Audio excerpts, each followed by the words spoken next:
അച്ഛനെ കാണണമെന്നൊക്കെ പറയുന്നത് അഭിഷേക ലെവലിലുള്ള ആൾക്കാരല്ല, അനുഗ്രഹ ലെവലിലുള്ള ആൾക്കാരാണ്.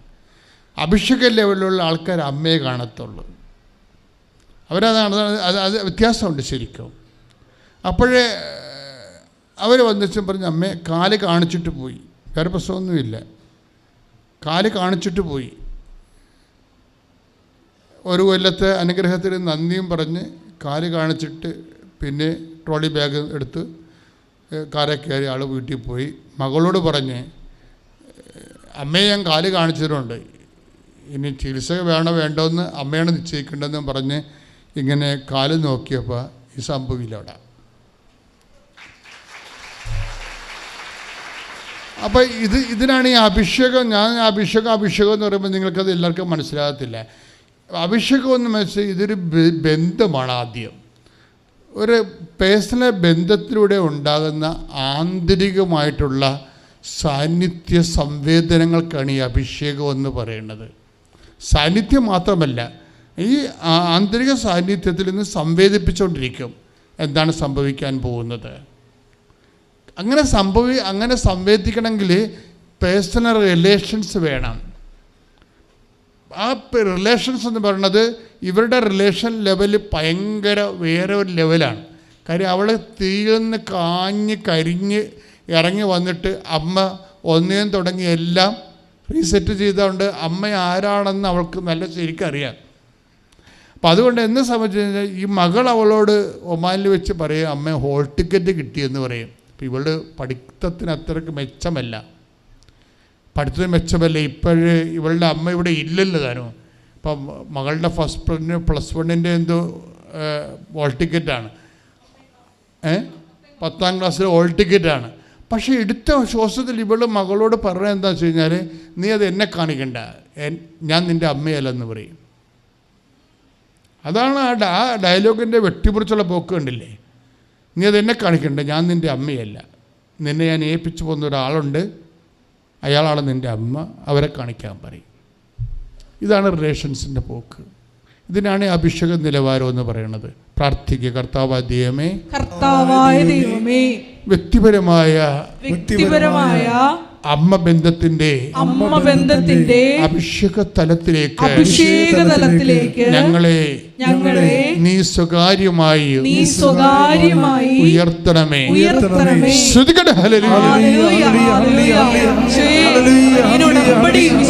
പാലിക്കുന്നതിലൂടെ പരിശുദ്ധ അമ്മയുമായി ഒരു ആത്മബന്ധം സ്ഥാപിക്കുവാൻ നമ്മുടെ മക്കൾക്ക് കൃപ നൽകണമേ എന്ന് പ്രാർത്ഥിക്കുന്നു.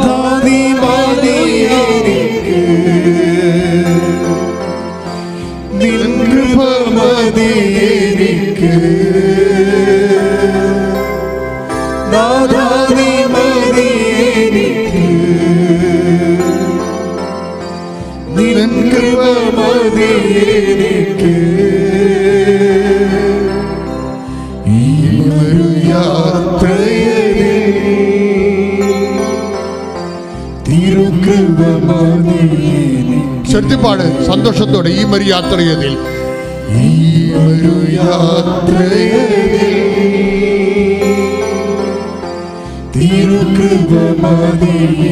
കൈ നെഞ്ചത്ത് വെച്ചുകൊണ്ട് പാടുക, നാഥാ നീ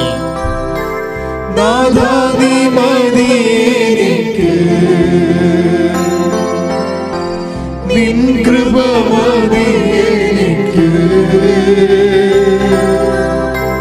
നാഥാ നീ മതി എനിക്ക്, ചെറുതല്ലേ നിൻ കൃപ മതി എനിക്ക്, ഈ ഒരു യാത്രയിൽ തിരുകൃപ മതി എനിക്ക്,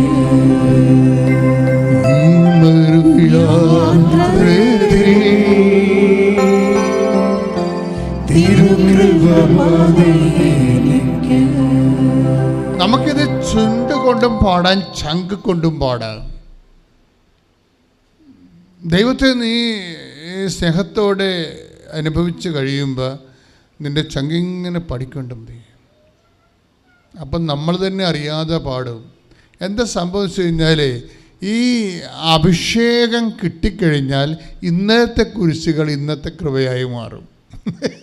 മനസ്സിലായില്ലേ? ഇന്നലത്തെ ബൈബിളെന്ന് പറയണത് ഒരിക്കലും എനിക്ക് ജീവിക്കാനും തോന്നണില്ല, മരിക്കാനും തോന്നാത്തൊരവസ്ഥയാണ്. കാര്യം ജീവിക്കാൻ തോന്നാത്തതെന്ന് കഴിഞ്ഞാൽ ഇതിൽ ജീവിക്കണ ദൈവത്തിൻ്റെ അടുത്ത് പോകുകയാണായിരിക്കും എപ്പോഴും അഭിഷിക്തരെ സംബന്ധിച്ചിടത്തോളം ഏറ്റവും സന്തോഷം. പക്ഷെ മരിക്കാൻ തോന്നാത്തതിൻ്റെ കാരണം എന്ന് വെച്ച് കഴിഞ്ഞാൽ കർത്താവിൻ്റെ വചനം, മധുരമായ വചനം ഇനിയും അറിയാത്തവരെ അറിയിക്കുന്നതായിരിക്കും ഒരു അഭിഷിക്തൻ്റെ സന്തോഷം എന്ന് പറയണത്. അത്രയ്ക്ക് സൂപ്പറാണ്. ഞാൻ എന്താ ഇപ്പോൾ പറഞ്ഞത് നിങ്ങളോട്, ഈ അഭിഷേകം കിട്ടിയാൽ ഇന്നലത്തെ കുരിശുകൾ ഇന്നത്തെ കൃപയായി മാറുമെന്ന്. സത്യം പറഞ്ഞാൽ ബൈബിള് മാത്രമേ അങ്ങനെ പറയത്തുള്ളൂ, കുരിശില്ല, കൃപ മാത്രമാണെന്ന്. ഒരു കുരിശിന് നിനക്ക് കൃപയായിട്ട് എപ്പോഴാണ് കൗണ്ട് ചെയ്യാൻ പറ്റുന്നത്, അപ്പം നീ ക്രിസ്ത്യാനിയായിരിക്കും. ശ്രദ്ധിക്കട്ടെ. Hallelujah, hallelujah, hallelujah, hallelujah.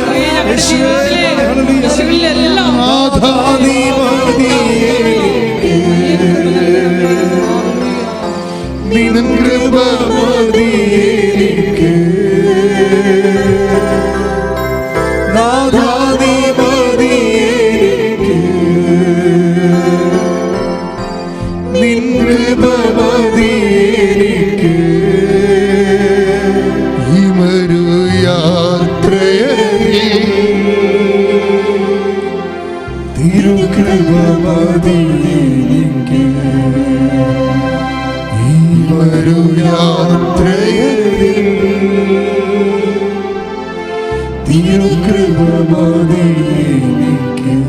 ഉൽപ്പത്തി പുസ്തകം 45:5. ഉൽപ്പത്തി പുസ്തകം 45-ാം അധ്യായം 5-ാമത്തെ തിരുവചനം. എന്താണ് നമ്മുടെ സബ്ജക്റ്റ്? എന്താണ് ഇപ്പം നമ്മുടെ സബ്ജക്റ്റ് എന്ന് പറയാൻ പറ്റത്തില്ല, പരിശുദ്ധാത്മാവിൻ്റെ സബ്ജക്റ്റ്. ഇപ്പം ആത്മാവല്ലേ ഈ വചനം തന്നത്. ആത്മാവ് എന്താ പറഞ്ഞത് കഴിഞ്ഞാൽ ഇന്നലത്തെ കുരിശാണ് ഇന്നത്തെ കൃപ. അത് ആദ്യം ഞാൻ പറയണതാണ്.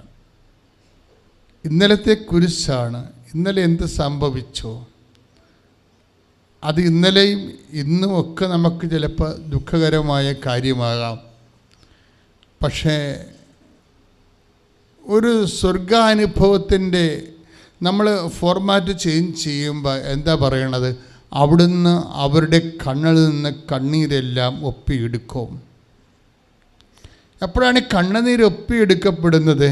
കുരിശ് കൃപയായിട്ട് കൺവേർട്ട് ചെയ്യപ്പെടുമ്പോൾ അത് നമ്മൾക്കത് അനുഭവമാതി തീരുമ്പോഴാണ് നമ്മുടെ കണ്ണുനീര് ഒപ്പിയെടുക്കുന്നത്. അപ്പം കൃപയുടെ അനുഭവവും സ്വർഗാനുഭവവും ഒരു വിശ്വാസം സംബന്ധിച്ചിടത്തോളം സൈമൾട്ടേനിയസ് ആയിട്ട് സംഭവിക്കുന്ന കാര്യങ്ങളാണ്. ശ്രുതികട്ടെ. Hallelujah, hallelujah, hallelujah, hallelujah. നാഥാ നീ മതിയെനിക്ക്, നിൻ കൃപ മതിയെനിക്ക്, നാഥാ നീ മതിയെനിക്ക്, നിൻ കൃപ മതിയെനിക്ക്, ഈ ഒരു യാത്രയിൽ തിരുകൃപ മതിയെനിക്ക്. ഉൽപ്പത്തി പുസ്തകം 45:5 വായിച്ചോളൂ. എന്നെ ഇവിടെ വിറ്റതോർത്ത് നിങ്ങൾ വിഷമിക്കുകയോ വിഷാദിക്കുകയോ വേണ്ട. ആര് പറയണതാണിത്? ജോസഫ് അല്ലേ? പഴയ നിയമത്തിലെ ജോസഫ് പറയണ. ആരോട് പറയണതാണ്? സഹോദരന്മാരോട് പറയണതാണ്. എന്താ സംഭവിച്ചത്? അങ്ങേരെ കുഞ്ഞുനാളിൽ അവർ വിറ്റ് കളഞ്ഞു അല്ലേ? കുഞ്ഞുനാളിൽ സംഭവിച്ച ഒരു കാര്യമാണ് അത്. ഇപ്പോൾ സങ്കടമായിട്ട് ആണിപ്പോൾ അവർക്ക് ചേട്ടന്മാർക്ക് തോന്നണത്. അപ്പോൾ ജോസഫിനെ കർത്താവ് കൊടുത്തൊരു അഭിഷേകം എന്താ പറയണത്? എന്നെ ഇവിടെ വിറ്റതിനെ ഓർത്ത്, പറഞ്ഞോളൂ, എന്നെ ഇവിടെ വിറ്റതോർത്ത് നിങ്ങൾ വിഷമിക്കുകയോ വിഷാദിക്കുകയോ വേണ്ട. അപ്പോൾ ഇന്നലെ സംഭവിച്ച ഒരു സങ്കടത്തെ ഓർത്ത് നിങ്ങളെ വിഷാദിക്കരുത്. അത് ജോസഫിനോട് മാത്രം പറയണതല്ല, ഏകദൈവത്തെ വിശ്വസിക്കുന്ന എല്ലാവരോടും പറയണതാണ്. നിങ്ങളുടെ ജീവിതത്തിൽ ഇന്നലെ സംഭവിച്ച ഒരു വിഷയത്തെ ഓർത്ത് ഇന്ന് വിഷാദിക്കരുതെന്ന്. എന്താ കാര്യം? ആ കുരിശുകൾക്കെല്ലാം കൺവേർഷൻ സംഭവിക്കാൻ കൃപയിലേക്ക് കുരിശിനെ സംബന്ധിച്ചിടത്തോളം ഒരു അൾട്ടിമേറ്റ് ആയിട്ടുള്ള ഓപ്ഷൻസേ ഉള്ളൂ. എന്താണത്? കൃപയായിട്ട് കൺവേർട്ട് ചെയ്യപ്പെടുകയാണ്. കുരിശ് കൃപയാക്കാൻ പറ്റുന്നില്ലെങ്കിൽ അത് ശാപമായിട്ട് മാറും. വിശ്വാസത്തിൻ്റെ ഒരു വില അതാണ്. വിശ്വാസം ഈ കുരിശിലേക്ക്, ആ കുരിശ് തൂങ്ങി പാവത്തിന് പരിഹാരം ചെയ്ത് മരിച്ചവൻ്റെ ഉയർപ്പിൽ വിശ്വസിക്കുമ്പോഴേ ആണ് ഈ കുരിശ് കൺവേർട്ട് ചെയ്ത് ശാപമാകാതെ അത് കൃപയായി മാറണത്.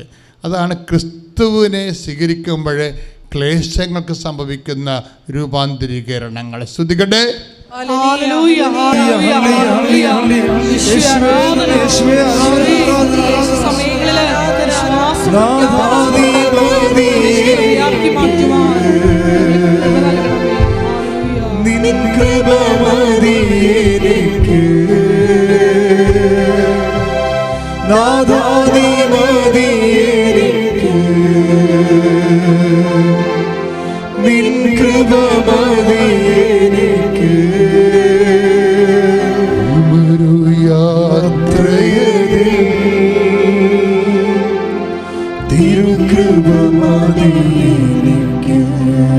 പരിശുദ്ധ പരമ ദിവ്യകാരുണ്യത്തിന്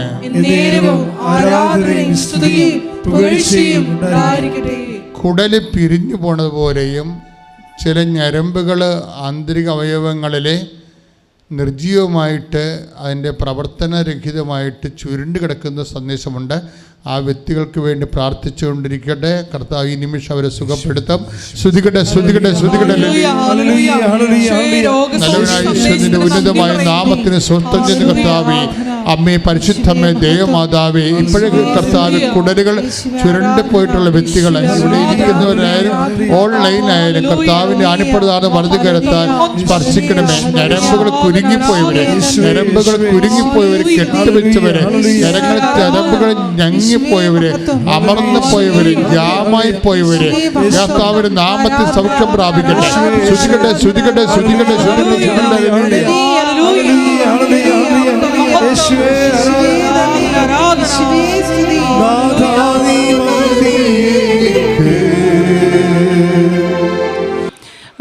ജോസഫ് അച്ഛനെ ഇവിടെ പ്രവർത്തിക്കുന്ന എല്ലാവരെയും നമ്മളെ നിയോഗിച്ചു. നമുക്ക് വേണ്ടി പ്രാർത്ഥിക്കരുത്, മറ്റുള്ളവർക്ക് വേണ്ടിയാണ് നാം പ്രാർത്ഥിക്കേണ്ട. അപ്പോൾ നമ്മുടെ കാര്യം തക്ക സമയത്ത് നടന്നോളും.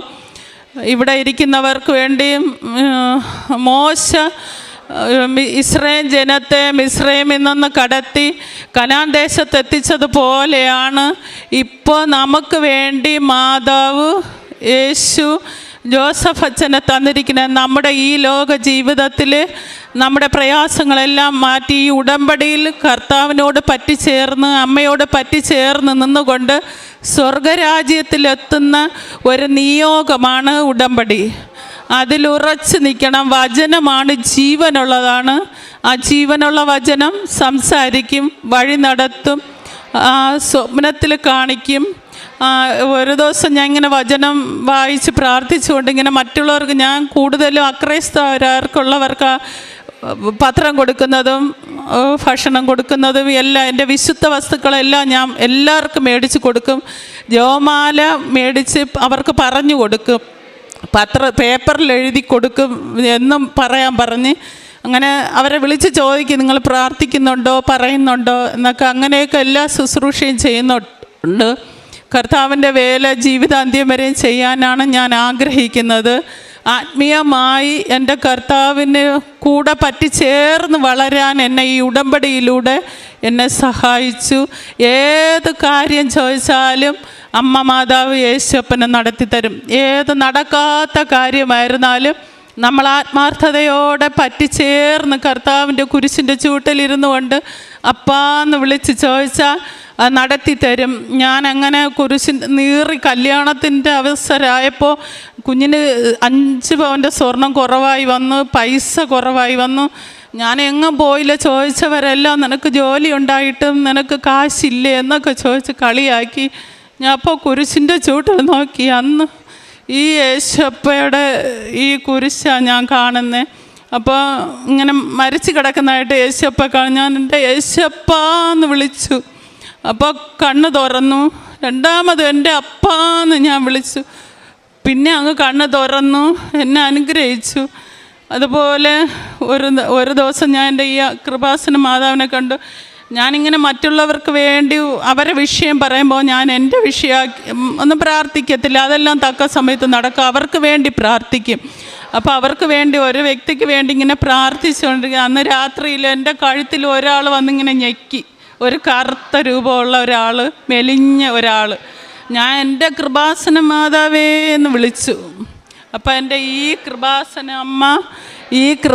അമ്മ ഈ ഡ്രസ്സോടെ നടന്ന് എൻ്റെ അടുത്ത് വന്ന് ആ വ്യക്തിയുടെ കയ്യെ പിടിച്ച് മാറ്റി ഞാൻ സ്വപ്നത്തിൽ നിന്ന് ഉണർന്നു. അങ്ങനെ എൻ്റെ അമ്മയെ യേശപ്പയും കാണാനും, എന്നിട്ട് ഞാൻ ചില സമയമൊക്കെ അങ്ങ് ആരടുത്തും പറയത്തില്ല, അമ്മയോട് യേശപ്പയോട് സംസാരിക്കും, എല്ലാം സമർപ്പിക്കും. എപ്പോഴും ഞാൻ സ്കൂളിൽ പോകുമ്പോഴും നടക്കുമ്പോഴും ഇരിക്കുമ്പോഴും വചനവും പറയും, വിശ്വാസ പ്രമാണം പറയും. വിശ്വാസ പ്രമാണമാണ് എൻ്റെ ജീവൻ്റെ ആധാരം. ആ കാരുണ്യ പ്രവർത്തികൾ മറ്റുള്ളവർക്ക് വേണ്ടി പ്രാർത്ഥിക്കും. അവർക്ക് പൊതിച്ചോറ് കൊണ്ടുകൊടുക്കും. ആശുപത്രിയിൽ പോയി അവരെ ശുശ്രൂഷിക്കും, നോക്കും. അവരെ എന്ന കാലം ആവശ്യമുള്ള പൈസയായിട്ടും പൊതിച്ചോറായിട്ടും ഡ്രസ്സായിട്ടും ഒക്കെ കൊടുക്കും. അവർക്ക് വേണ്ടി പ്രാർത്ഥിക്കുക. എല്ലാവരും എന്നോട് പ്രാർത്ഥിക്കാൻ പറയും. അങ്ങനെ ഞാൻ എൻ്റെ ഒരു ബുക്കിലെടുത്ത് ഉടമ്പടി എടുത്ത നാൾ മുതൽ എല്ലാവരെയും പേരെഴുതി അവരെ വിഷയം എഴുതി പ്രാർത്ഥിക്കും. അങ്ങനെ എല്ലാ നന്മകളും ചെന്ന് എൻ്റെ യേശുപ്പയ്ക്ക് എൻ്റെ അമ്മ മാതാവിന് 1000 കോടി നന്ദി പറയുന്നു. ജീവൻ പോവുമ്പോൾ യേശുയുടെ സാക്ഷിയായി ഉടമ്പടിയിൽ ഉറച്ചു നിൽക്കാൻ എല്ലാവരും പ്രാർത്ഥിക്കണേന്ന് പറഞ്ഞിട്ടുണ്ട്. സാക്ഷ്യത്തിൽ എൻ്റെ പേര് മിനി റോബർട്ട്. ഞാൻ ചേർത്തലയിൽ തുറവൂർ എന്ന സ്ഥലത്ത് നിന്ന് വരുന്നു. ഞാൻ കൃപാസനത്തിൽ വന്ന 2018 ഉടമ്പടി എടുത്തതാണ്. 2018 ഉടമ്പടി എടുത്തതാണ്. അപ്പം ഞാൻ ഇവിടെ 6 കാര്യങ്ങൾ വെച്ചതിൽ 5 കാര്യങ്ങൾ മാതാവ് എനിക്ക് സാധിച്ചു തന്നത് ഞാൻ ഇവിടെ എഴുതി അച്ഛനെ കാണിച്ചപ്പോൾ അത് ബി ഗ്രേഡ് സാക്ഷ്യമായതുകൊണ്ട് നന്ദി പറഞ്ഞ് പ്രാർത്ഥിച്ചാൽ മതി എന്നാണ് അച്ഛൻ പറഞ്ഞത്. അതിനുശേഷം 2023 എൻ്റെ മോൾക്ക് ഒരു +2 പരീക്ഷ തീർന്നതിൻ്റെ തലേദിവസം അവൾക്ക് പനി, തലവേദനയൊക്കെ വന്നു. അങ്ങനെ അടുത്ത ഹോസ്പിറ്റലൊക്കെ കാണിച്ചു, മരുന്ന് വാങ്ങി കഴിച്ചിട്ട് യാതൊരു കുറവില്ലായിരുന്നു. നല്ല തലവേദന, കണ്ണ് വേദന, കണ്ണിന് ഡബിൾ വിഷനായി. അങ്ങനെ കണ്ണിൻ്റെ ഡോക്ടറെ കാണിച്ചപ്പോൾ ഡോക്ടർ പറഞ്ഞത് മോൾക്ക് ഹൈപ്പർ ടെൻഷനുണ്ട്, നല്ല കണ്ണിന് നീര് വെച്ചിട്ടുണ്ട് ഞരമ്പിന്. അപ്പോൾ ഇത്രയും വേഗം ഒരു ന്യൂറോനെ കാണിക്കണമെന്നാണ് പറഞ്ഞു. അങ്ങനെ ഞങ്ങൾ ലിസി ഹോസ്പിറ്റലിൽ കൊണ്ട് ന്യൂറോനെ കാണിച്ചു. അവിടെ അഡ്മിറ്റായി. ഡോക്ടർ MRI സ്കാൻ എടുത്തു. അപ്പം പിന്നെ ഫ്ലൂയിഡ് തലയിൽ കെട്ടി. അവൾക്ക് എക്സസ് ആയതുകൊണ്ടാണ് അങ്ങനെ ഉണ്ടായതെന്ന് പറഞ്ഞു. അപ്പോൾ ന്യൂറോ സർജനെ ഒന്ന് കൺസൾട്ട് ചെയ്യണമെന്ന് പറഞ്ഞു. അങ്ങനെ ന്യൂറോ സർജൻ നോക്കി പറഞ്ഞത് മോൾക്ക് ഒരു സർജറി ചെയ്യണം, അല്ലെങ്കിൽ അവളുടെ കാഴ്ച ശക്തി നഷ്ടപ്പെടുമെന്നായിരുന്നു. പക്ഷേ ഞാൻ ഉടമ്പടി എടുത്തിട്ടുള്ള എനിക്ക് പേടിയില്ലായിരുന്നു. മാതാവ് അവളെ സഹായിക്കും. ഞാൻ ഉടമ്പടിക്ക് ആശുരൂപം വെച്ച് പ്രാർത്ഥിക്കുകയും ഉടമ്പടി തൈലം ഉപയോഗിക്കുകയും ഉടമ്പടി ഉപ്പ് ഉപയോഗിച്ച് പ്രാർത്ഥിക്കുകയൊക്കെ ഹോസ്പിറ്റലിൽ വെച്ച് ചെയ്യുന്നുണ്ടായിരുന്നു. അങ്ങനെ ഞങ്ങൾ ന്യൂറോ സർജിക്കൽ വാർഡിലേക്ക് മാറ്റി. അപ്പോൾ സർജറി ചെയ്യാൻ ഡോക്ടർ പറഞ്ഞു, സർജറി അടുത്ത ആഴ്ചത്തേക്ക് ചെയ്യണമെങ്കിൽ ശനിയാഴ്ച തന്നെ ഇൻഫോം ചെയ്യണം, എന്നാൽ നേരത്തെ ഇൻഫോം ചെയ്യണമെന്ന് പറഞ്ഞു. അങ്ങനെ മോൻ ചെന്ന് അവിടെ ഓഫീസിൽ തന്നെ ഇൻഫോം ചെയ്തിരുന്നു. പക്ഷേ ശനിയാഴ്ച അങ്ങനെ ഇരിക്കുമ്പോൾ ഞങ്ങളുടെ റൂമിലേക്ക് ഒരു സിസ്റ്റർ കയറി വന്നു. അപ്പോൾ സിസ്റ്റർ ഞങ്ങളോട് ഒത്തിരി കാര്യങ്ങൾ, സിസ്റ്റർ ഞങ്ങളുടെ റൂമിൻ്റെ വാതിക്കൽ കൂടി പാസ് ചെയ്ത് പോയതാണ്. പക്ഷേ സിസ്റ്റർ പെട്ടെന്ന് ഞങ്ങൾ തിരിച്ചു വന്നു. അത് സിയാമേരി എന്നാണ് മകളുടെ പേര്. അപ്പോൾ അത് മാതാവിൻ്റെ കുട്ടിയാണല്ലോ എന്ന് പറഞ്ഞ് സിസ്റ്റർ ഞങ്ങളുടെ റൂമിലേക്ക് കയറി വന്നു. ഒത്തിരി കാര്യങ്ങൾ സംസാരിച്ചു. ഞങ്ങളോട് ഒത്തിരി കാര്യങ്ങളൊക്കെ സിസ്റ്റർ പങ്കുവച്ചു. അപ്പോൾ സിസ്റ്റർ പറഞ്ഞു, പോകാൻ നേരത്തെ മോളോട് പറഞ്ഞു, മോൾക്ക് കുമ്പസാരിക്കണോ എന്ന് ചോദിച്ചു. കാരണം ഈസ്റ്റർ ടൈം ആയതുകൊണ്ട് മോൾക്ക് പള്ളിയിൽ പോകാനോ കുമ്പസാരിക്കാനോ ഒന്നും സാധിച്ചിരുന്നില്ല. അപ്പോൾ മോൾക്ക് അങ്ങനെ 3 മണിയാകുമ്പോൾ അച്ഛനെ പറഞ്ഞു വിടാമെന്ന് പറഞ്ഞു. അങ്ങനെ 3 മണിയായപ്പോൾ അച്ഛൻ വന്ന് കുമ്പസാരിച്ചു. ഞായറാഴ്ച കുർബാനയൊക്കെ സ്വീകരിച്ചു. അപ്പോൾ സിസ്റ്റർ പോകുന്നേരത്ത് മോളോട് പറഞ്ഞു, മോളെ നീ അത്ഭുതങ്ങൾ കാണാൻ പോണേ ഉള്ളൂ എന്ന്.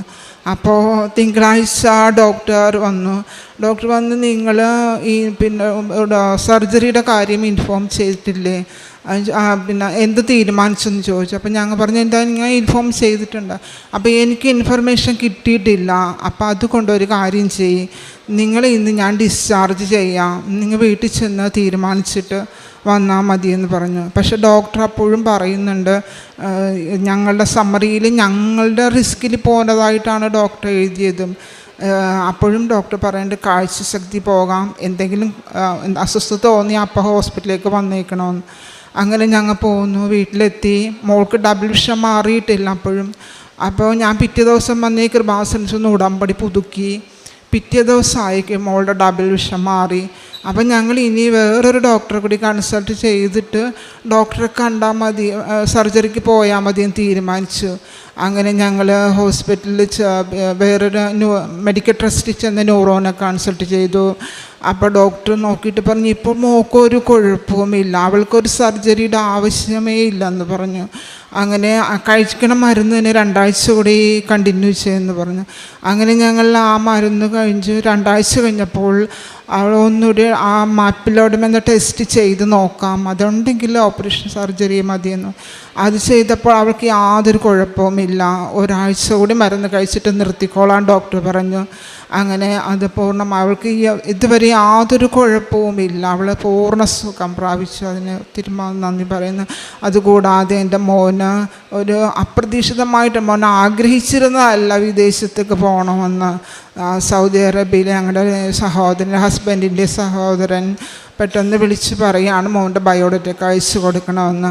അങ്ങനെ ഞങ്ങൾ ബയോഡേറ്റയൊക്കെ അയച്ചു കൊടുത്തു. അവന് വിസ വന്നു. പക്ഷേ അവൻ്റെ ഡിഗ്രി സർട്ടിഫിക്കറ്റ് കിട്ടിയിട്ടില്ലായിരുന്നു. അതുകൊണ്ട് എംബസിയിൽ സ്റ്റാമ്പ് ചെയ്ത് കിട്ടണമെങ്കിൽ അത് ഡിഗ്രി സർട്ടിഫിക്കറ്റ് കാണിക്കണമെന്ന് പറഞ്ഞു. പക്ഷേ അങ്ങനെ ഞങ്ങൾ മാതാവിന് ഉടമ്പടിയിൽ ഞാനതും സമർപ്പിച്ച് പ്രാർത്ഥിച്ചിരുന്നു. തടസ്സങ്ങളൊന്നും ഇല്ലാതെ മാതാവ് അവന് കയറിപ്പോകാൻ സഹായിച്ചു. അതുകൂടാതെ ഹസ്ബൻഡിന് കൊറോണ സമയത്ത് ഒരു സ്ട്രോക്ക് വന്ന് ക്രിട്ടിക്കൽ സ്റ്റേജ് ആയിരുന്നു. ചിലപ്പോൾ തളർന്നു പോകാൻ സാധ്യതയുണ്ടോ എന്ന് ഡോക്ടർ പറഞ്ഞതാണ്. പക്ഷേ കാശ് രൂപം വെച്ച് പ്രാർത്ഥിക്കുകയും ഉടമ്പടി തൈലം ഉപയോഗിച്ച് പ്രാർത്ഥിക്കുകയും ഞാൻ പ്രത്യക്ഷൻ്റെ പ്രാർത്ഥന നിയോഗം വെച്ച് 11 പ്രാവശ്യം നിയോഗം പ്രാർത്ഥിക്കുകയൊക്കെ ചെയ്തതിൻ്റെ ഫലമായിട്ട് ഹസ്ബൻഡ് പൂർണ്ണ ആരോഗ്യം തിരിച്ചു കിട്ടി. പിന്നെ മാത്രമല്ല ഹസ്ബൻഡിന് അസുഖം മാറിക്കഴിഞ്ഞപ്പോഴേക്കും ജോലി നഷ്ടപ്പെട്ടു. അങ്ങനെ ഞങ്ങളിവിടെ അച്ഛനെ വന്ന് കണ്ട് പ്രാർത്ഥിച്ചപ്പോൾ അച്ഛൻ പറഞ്ഞതാണ്, ഞാൻ നിങ്ങളെ മാതാവിനെ ഏൽപ്പിച്ചു കൊടുത്തിട്ടുണ്ടെന്നാണ്, മാതാവ് നോക്കിക്കോളുമെന്ന്. അങ്ങനെ കുറച്ച് നാളുകൾക്ക് ശേഷം എൻ്റെ ഹസ്ബൻഡ് ഒരു സീ ഫുഡ് കമ്പനിയിൽ സൂപ്പർവൈസറായിരുന്നു. കുറച്ച് നാളുകൾ ശേഷം ഒരു ആന്ധ്രയിൽ നിന്നൊരു വ്യക്തി ഞങ്ങളെ ഹസ്ബൻഡിനെ വിളിക്കുകയാണ്. അപ്പോൾ കമ്പനികളിലൊക്കെ ധാരാളം ബന്ധമുള്ള ആളായിരുന്നു എൻ്റെ ഹസ്ബൻഡ്. അപ്പോൾ സാറിന് ചരക്ക് സപ്ലൈ ചെയ്യാൻ പറ്റുമോ, കമ്പനികളൊക്കെ പിടിച്ചു തരുമോ എന്ന് ചോദിച്ചു. അങ്ങനെ പുള്ളിയുടെ ഏജൻ്റായി ഇപ്പോൾ വർക്ക് ചെയ്യാൻ സാധിക്കുന്നുണ്ട്. ഞങ്ങളുടെ സാമ്പത്തിക തടസ്സങ്ങളൊക്കെ മാതാവ് മാറ്റിത്തന്നു. അതിനും ഈശോയ്ക്കും ഒത്തിരി 1000 നന്ദി പറയുന്നു. അങ്ങനെ മറ്റൊത്തിരി അനുഗ്രഹങ്ങൾ മാതാവ് ഞങ്ങൾക്ക് നൽകിയിട്ടുണ്ട്. അതിനെല്ലാം ഈശോയ്ക്ക് ഒത്തിരി അനുഗ്രഹം നന്ദി പറയുന്നു. പിന്നെ ആത്മീയമായ വളർച്ച ഒത്തിരി ഞാൻ പരിശുദ്ധ പ്രവർത്തന പത്രം എനിക്ക് മടി, ആദ്യമൊക്കെ എനിക്ക് ഭയങ്കര ഒരു മടി തോന്നുമായിരുന്നു. പിന്നെ അത് മാതാവിനോട് ഞാൻ പ്രാർത്ഥിച്ച് എനിക്ക് മടി കൂടാതെ പത്രമൊക്കെ കൊടുക്കാൻ, അതിന് ഹോസ്പിറ്റലുകളിലൊക്കെ രോഗികൾക്കൊക്കെ എനിക്ക് പത്രം കൊടുക്കാനായിട്ട് സാധിച്ചു. മാതാവ് അങ്ങനെയുള്ള എനിക്ക് ഒരു അരമണിക്കൂർ ബൈബിൾ വായിക്കുന്ന 1 മണിക്കൂർ ബൈബിൾ വായിക്കാനുള്ള കൃപ തന്ന മാതാവ് എനിക്ക്. ഞാനും ഈ പിന്നെ വായിക്കണമെന്നുള്ള എനിക്ക് തോന്നാറില്ല. പിന്നെ പള്ളിയിൽ പോകാൻ എനിക്ക് മുടങ്ങാതെ ഒരു നിയോഗം പോലെ എല്ലാ ദിവസവും എനിക്ക് പള്ളിയിൽ പോകാൻ എനിക്ക് കൃപ ലഭിച്ചു. അതിനും അമ്മയ്ക്ക് ഒത്തിരി നന്ദി. പിന്നെ മറ്റുള്ളവരെ പാവപ്പെട്ടവരേക്ക് സഹായിക്കാൻ സാധിക്കുന്നുണ്ട്. അതിന് ഞാൻ അമ്മയ്ക്ക് ഒത്തിരി നന്ദി പറയുന്നു. പുണ്യപാവനമായ ഈ അൾത്താരയിൽ അമ്മയുടെയും ഈശോയുടെയും പ്രത്യക്ഷീകരണത്തിൻ്റെ സാക്ഷിയാക്കിയതിന് അമ്മയ്ക്കും ഈശോയ്ക്കും ഒത്തിരിയേറെ നന്ദികൾ അർപ്പിക്കുന്നു. ഞാൻ ആദ്യമായിട്ട് 2017 ഇവിടെ അഖണ്ഡ ജപമാല കൂടുവാനായിട്ടാണ് ആദ്യമായിട്ട് വന്നത്. എൻ്റെ പേര് മരിയ സിന്ധു. ഞാൻ അരൂർ സെൻറ്റ് അഗസ്റ്റിൻ ചർച്ച് ഇടവകയിൽ നിന്നും വരുന്നു. ആദ്യമായി ഞാൻ കൃപാസനത്തിൽ വന്നത് 2017 അഖണ്ഡ ജപമാല കൂടുവാനായിരുന്നു. ഞാൻ വന്ന സമയത്ത് ഞാൻ 2 നിയോഗങ്ങൾ വെച്ചു അമ്മയെടുത്ത്. ഒന്ന്, എൻ്റെ പാസ്പോർട്ടിൻ്റെ കോപ്പി അമ്മയെടുത്ത് കൊടുത്തിട്ട് ഞാൻ പറഞ്ഞു, മാതാവേ, ഞാൻ അരൂരിൽ നിന്ന് എടക്കൊച്ചിയിൽ പോലും പോകാത്ത ഒരാളാണ്. എൻ്റെ അവസ്ഥകൾ കൊണ്ട് ഞാൻ ഇന്ന് പുറത്തേക്ക് ജോലിക്ക് പോകാൻ ആഗ്രഹിക്കുന്നു. അമ്മയ്ക്കും ഈശോയ്ക്കും ഇഷ്ടമുണ്ടെങ്കിൽ മാത്രമേ ഇതിൽ വിസ അടിച്ച് തരാവുള്ളൂ എന്ന് പറഞ്ഞ് രണ്ടാമത്തെ നിയോഗമായിട്ട് എനിക്ക് ചെറിയൊരു ഭവനമായിരുന്നു, അത് പൊളിച്ചിട്ടിരിക്കുകയായിരുന്നു. വലിയൊരു വീടിന് വേണ്ടിയാണ് തറ കെട്ടിയത്. അങ്ങനെ കഴിഞ്ഞ് പിന്നെ പൈസ ഒന്നുമില്ലാണ്ട് തറ മാത്രമേ ഉള്ളായിരുന്നു. ഞാൻ അമ്മയെടുത്ത് പറഞ്ഞു, മാതാവേ, എനിക്ക് എൻ്റെ ഭവനത്തിൻ്റെ പണിയും തീർത്ത് തരണം. ഞാൻ ഇവിടെ വന്ന് സാക്ഷ്യം പറഞ്ഞോളാം, അമ്മയുടെ സാക്ഷിയായി ജീവിച്ചോളാം എന്ന്. ഞാൻ ജപമാല കഴിഞ്ഞ് 5-ാമത്തെ ദിവസം തന്നെ ഞാൻ പോലും അറിയാത്തൊരു വ്യക്തി മൂലം എനിക്ക് വിസ റെഡിയാകുകയും ദുബായിൽ ഞാൻ ജോലിക്കായി പോവുകയും ചെയ്തു. അവിടെ ചെന്ന് 17 ദിവസമായിട്ടും എനിക്ക് ജോലി റെഡിയായില്ല. ഞാൻ വളരെയധികം കഷ്ടപ്പെട്ടു മാനസികമായിട്ട്. ഞാൻ എന്നും ജപമാല ചെല്ലുകയും ബൈബിൾ എൻ്റെ ഹൃദയത്തോട് വെച്ച് കിടന്നാണ് ഉറങ്ങിയിരുന്നത്. എന്നെ സഹായിക്കുവാൻ അവിടെ ആരുമില്ലായിരുന്നു. ഞാൻ ഈശോയോടും അമ്മയോടും പറഞ്ഞു, മാതാവേ, എന്നെ സഹായിക്കണമേ. ഞാൻ അമ്മയോടത്ത് വന്ന് പറഞ്ഞിട്ടാണ് ഇങ്ങോട്ട് പോകുന്നത്.